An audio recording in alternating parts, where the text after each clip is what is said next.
Bienvenue à tous. Dans cette deuxième vidéo sur les fonctions trigonométriques niveau première, nous allons à nouveau parler de la courbe de la fonction cosinus, mais cette fois-ci en utilisant la calculatrice. D'abord, vous devez vérifier que votre calculatrice est paramétrée en mode radian. Touche mode, vous vérifiez bien que vous êtes en radian, c'est ici.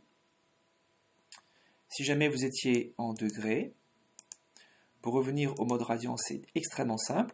Vous positionnez le curseur sur radian qui se met à clignoter et vous appuyez sur entrée. Seconde quittée. Voilà, donc à partir de maintenant, la calculatrice est bien paramétrée en mode radian.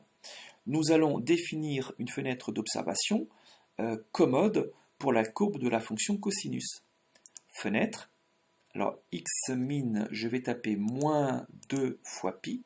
Pi, il est en bleu clair, c'est la touche trig, mais bleu clair. Seconde, ici. J'appuie sur entrée, et ne soyez pas déçus, la calculatrice remplace moins 2 pi par un nombre décimal approché. Alors, évidemment, moins 6,283185 n'est pas exactement égal à moins 2 pi. La calculatrice fait ce qu'elle peut faire. Voilà. X max 2 fois pi, même phénomène. X grade, on va graduer sur l'axe des abscisses de pi sur 6 en pi sur 6. Pi divisé par 6.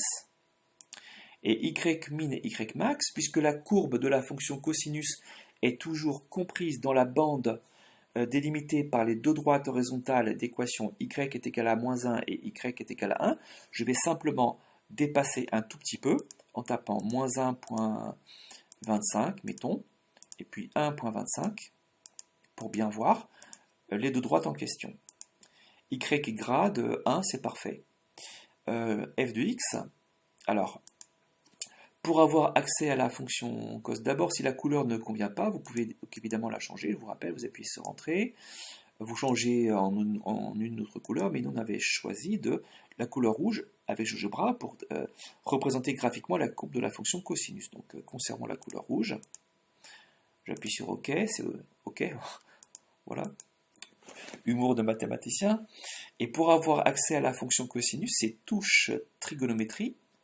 Et vous choisissez la deuxième option. C'est cosinus x, fermez la parenthèse. Et je graphe. Et vous avez donc un tracé merveilleux d'une partie seulement évidemment de la courbe de la fonction cosinus, puisque je vous rappelle que cette courbe rouge est en vérité illimitée vers la gauche et illimitée vers la droite.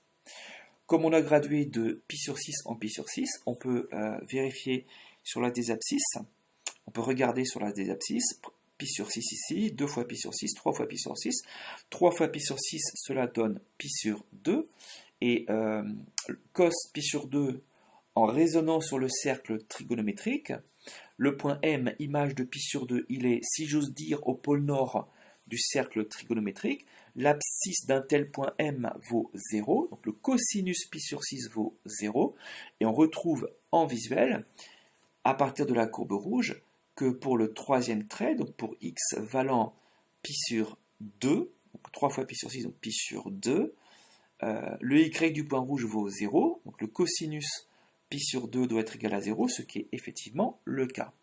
Donc vous pourriez vérifier d'autres valeurs si ça vous amuse, mais le plus important, c'était de vous montrer dans cette petite vidéo comment utiliser la calculatrice pour représenter graphiquement la courbe de la fonction cosinus. Je vous dis à très bientôt, j'espère.